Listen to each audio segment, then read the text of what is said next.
As the playoffs quickly approach, Spokane entered tonight's game in a new territory and prepared to face Nebraska for the first and only time all season. Another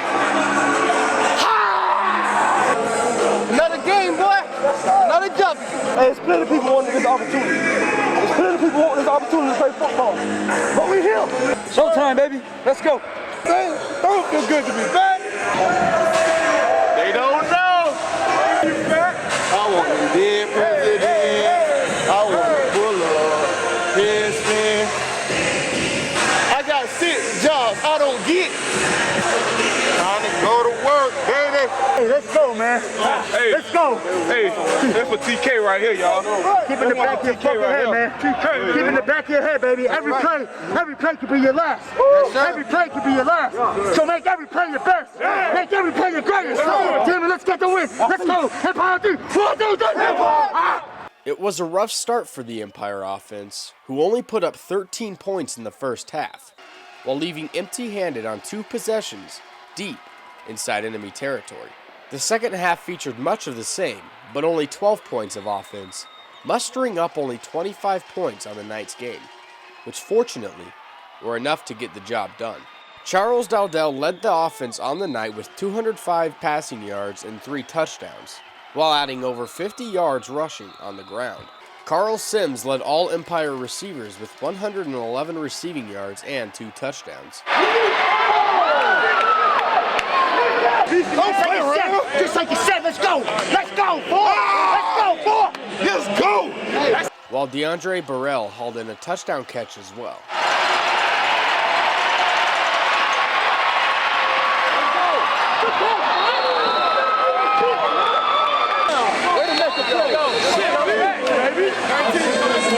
While it wasn't the normal high-scoring offense fans were used to seeing, the Empire still have plenty of firepower on offense to improve its game over the remainder of the season. How you doing, JJ?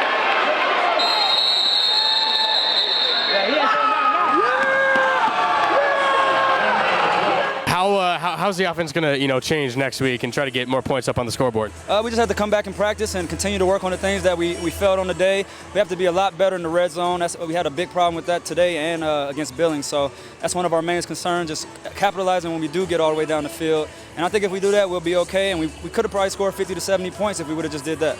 The defense once again was a force tonight, causing 4 danger turnovers and holding them to only 23 points. For the second week in a row, Robert Brown led the Empire in tackles with 7, while Adrian James recorded an interception.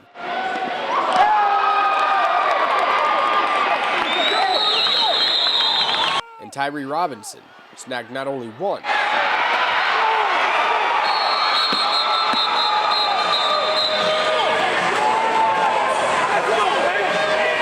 but 2 interceptions.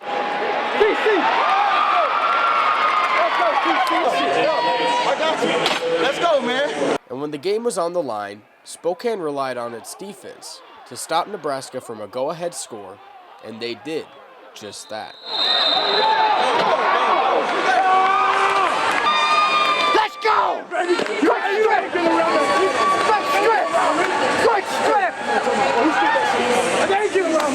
Let's go! And how about special teams, as kicker Pat Clark made 2 field goals, which proved to be very useful in the night's low-scoring game, and helped cure the long search for a kicker all season long in Spokane. Spokane walked away from the night's game with a win, injury-free, and 12-2. And when you already locked up the number 1 seed in the playoffs, what more could you ask for? Hey, it was a tough one for you, TK. We done came. Hey, 1-8. We did it for you, boy. You already know. E218, you know we did it for you. Next week, Spokane heads home for the regular season home finale and will face Sioux Falls, who has lost only once in the entire season and defeated Spokane back in South Dakota in May.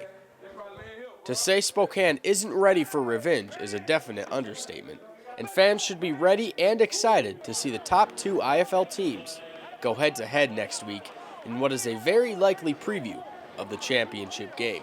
You got Sioux Falls next week in Spokane. How big of a game is next week? Words can't even describe how big the game is. You know, we really want to beat these guys because they beat us, and we really want to host a home championship at our place. So we want to bring the championship to Death Valley, and I think that game will do it for us. Think you're going to beat them next week? I think so. For Inside the Empire, I'm Connor Harrison.